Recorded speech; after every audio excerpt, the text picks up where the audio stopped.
Raise your words, not your voice. It is rain that grows flowers, not thunder. Rumi. What if I told you that yelling at your child may actually shut down their brain instead of getting them to listen? I decided to put this to the test. For 30 days, I tried parenting without yelling. No raised voices, no screaming across the room, just calm, intentional communication. And what happened? Honestly, it changed everything. Not just for my child, but for me. Stay with me. Because by the end of this, you'll discover what science says about yelling, the surprising things I learned in 30 days, and practical strategies you can start using today so you can discipline without damaging connection. Part 1. Why we yell. The science of yelling. As a child psychologist, I've seen it over and over. Parents don't yell because they're bad parents. They yell because they're tired, stressed, and desperate to be heard. Here's the problem. When you yell, your child's brain goes into fight, flight, or freeze mode. Instead of learning, they shut down. Brain imaging studies show that yelling releases stress hormones like cortisol in children, which weakens learning and damages trust. So yelling may get short-term obedience, but it destroys long-term respect.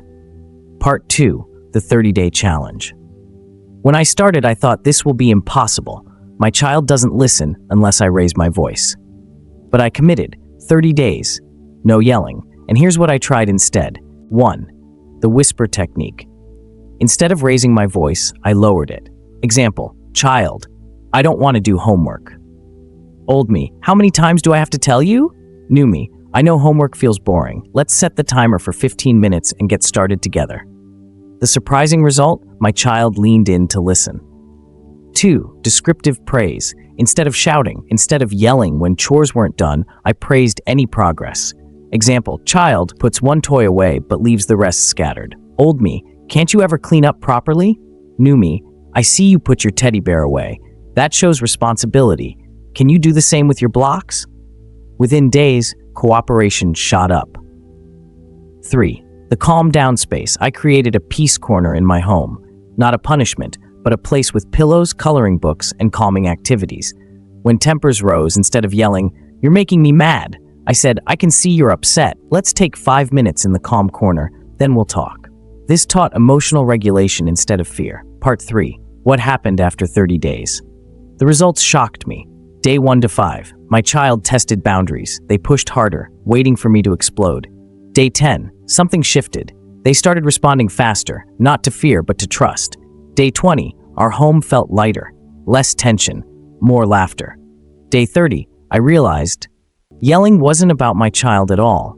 It was about my self-control. Science confirms this. When parents model calmness, children develop better self-regulation, problem-solving, and resilience.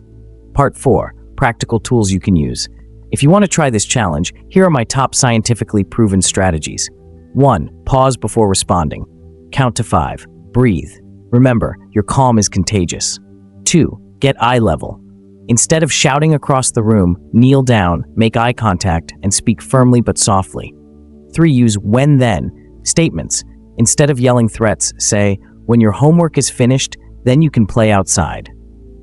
4. Label emotions out loud. Teach them emotional vocabulary. I see you're frustrated. Let's figure this out together.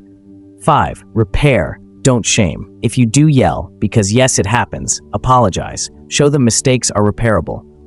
After 30 days, I learned this. Yelling may control behavior, but calmness shapes character. Our children don't just need parents who manage their behavior. They need parents who model emotional maturity. So I challenge you, try it for 30 days. No yelling, no screaming, just calm, firm, connected parenting. You may just find that the biggest change is not in your child, it's in you.